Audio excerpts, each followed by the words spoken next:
కంటే ఇంకో 100 సంఘాలు ఎక్కువ పెట్టాడు ఇతను.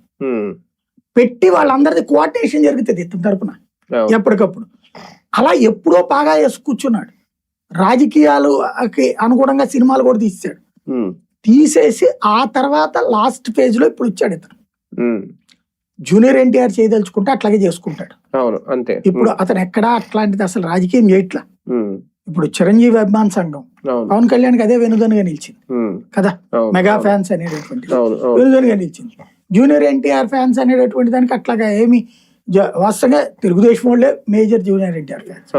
ఆ తర్వాత ఈ తెలుగుదేశం ఇతన్ని డిజోన్ చేసుకోవడం ప్రారంభించాక చాలా మదన పడ్డారు, వాళ్ళు మల్లగొల్లాలు పడ్డారు. ఫైనల్ గా వాళ్ళు తెలుగుదేశంతో ఉంటారు, జూనియర్ ఎన్టీఆర్ ని అభిమానిస్తారు. లోకేష్ ని అభిమానించే వాళ్ళు జూనియర్ ఎన్టీఆర్ ని వివేదించడం కూడా ఎప్పుడో జరిగిపోయింది. జూనియర్ ఎన్టీఆర్ ని దూషించడం కూడా అయిపోయింది. ఇప్పుడు తెలుగుదేశంలో ఉన్నోళ్ళు జూనియర్ ఎన్టీఆర్ ని అభిమానించకూడదు, ఒకవేళ అభిమానించినా బయటికి చెప్పకూడదు. అది అయిపోయింది ఏనాడు. ఇప్పుడు అలాగ అయిపోయి ఉన్నది కాబట్టి మళ్ళీ ఈ ఏడాది ఎండింగ్ లోపు లోకేష్ ఏమన్నా సీఎం అవుతాడు అన్నటువంటి ప్రచారం జరుగుతుంది కాబట్టి దాన్ని కౌంటర్ చేయడానికి దీన్ని లైవ్ లోకి తీసుకొచ్చారు.